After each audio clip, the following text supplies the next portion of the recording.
Well, it looks like ISIS strikes again, and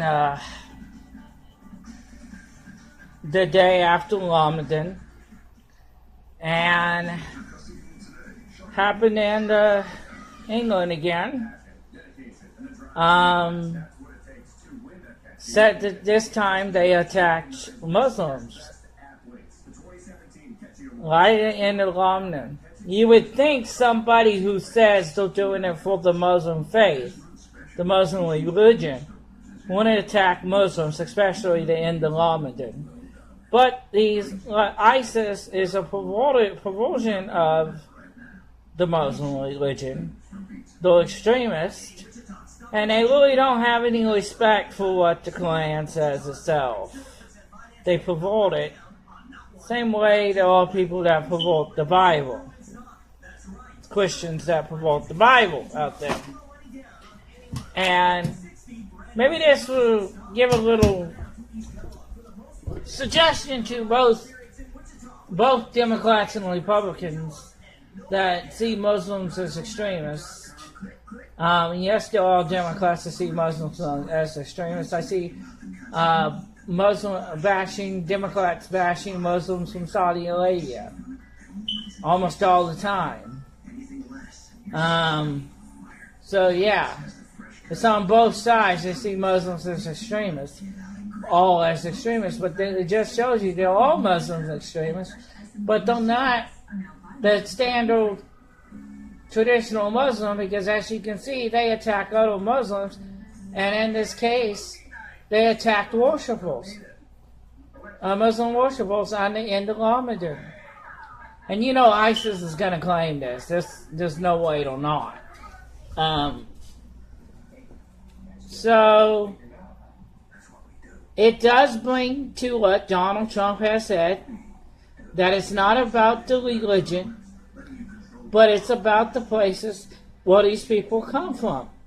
I mean, the 6 countries that he chose are primarily where these people, they either were descendants of these 6 countries, they were either born there, but radicalized in those countries, like Syria and Libya, and lately that's how it's been. They came from Libya and Syria. They may have been born in that country like England, but they were radicalized in Syria and Libya. As you can see.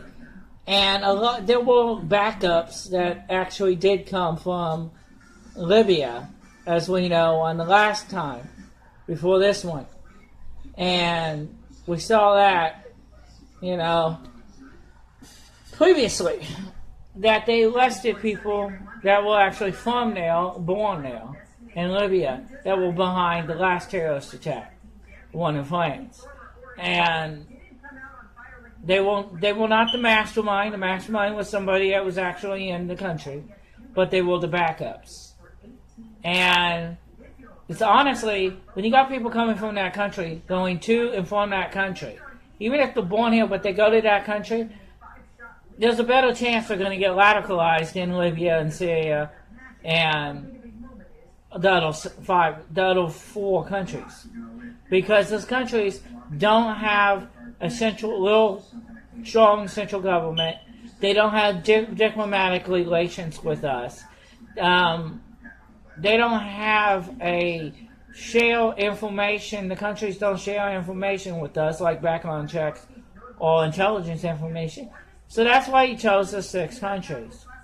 But Democrats don't understand that, and they think it's because of religion, when there's like over 45 different countries, no Muslim majority, and he didn't choose the biggest ones like Saudi Arabia, Egypt, Abu Dhabi, Morocco. He didn't choose the biggest countries because the biggest countries have diplomatic relations with us. They share intelligence information with us, and they also share background checks with us. They have databases just like we do, and they share that information with us. So that's lately all the terrorist attacks have been centralized from the 6 countries that Donald Trump chose. They were either people that were born in England or France, but they went to those countries like Syria or Libya and got radicalized and then came back.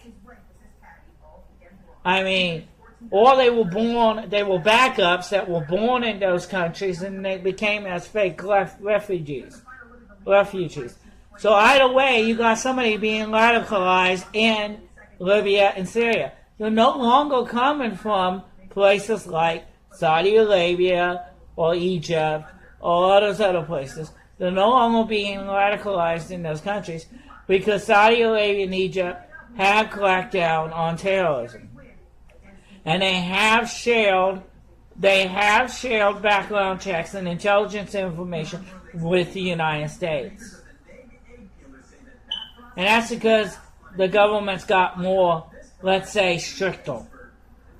I mean, the Saudi Arabian king has gotten more stricter. And so has Egypt. The Egyptian president has cracked down as well. And that's why it's different. You're no longer seeing people being radicalized in Saudi Arabia or Egypt. You have them being radicalized in the 6 countries that Donald Trump chose to have the travel ban for. And Democrats are not understanding that. They're not understanding why he actually picks those 6 countries. Because like I said, you either got the masterminds being born in a Western country, but they're being radicalized in those 6 countries that Donald Trump chose. Or they're being born in that country, one of those 6 countries, and coming as fake refugees and being backups. Not the masterminds, but being the backups. So either way, there's a good reason for that travel ban. And then pretty soon, the United States is going to become like Europe. And they don't understand. They think that 2-year process that we use is good enough. Do you know what that 2-year process consists of, that the United States does? It considers asking questions and checking our own databases. But here's the deal, like former Director Comey said and Jay Johnson said, checking our own databases it's not really the greatest thing ever, because people that don't end up in our own database, but they might be ending up in some other country's database.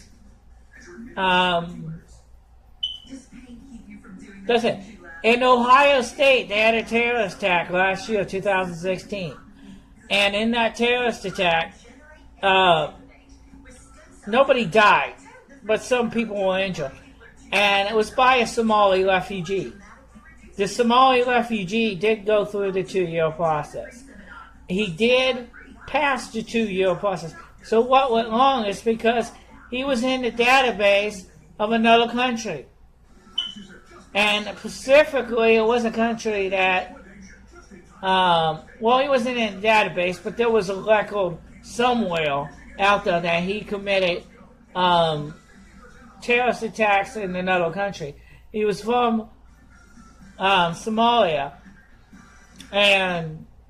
but he committed attacks in Somalia, and the Somali government knew, but they didn't tell us. I mean, they don't have diplomatic relations with us.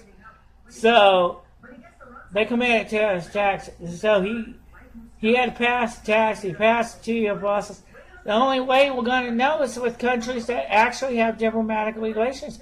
If we don't have diplomatic relations with a country, we should not be allowing people to come here from those countries.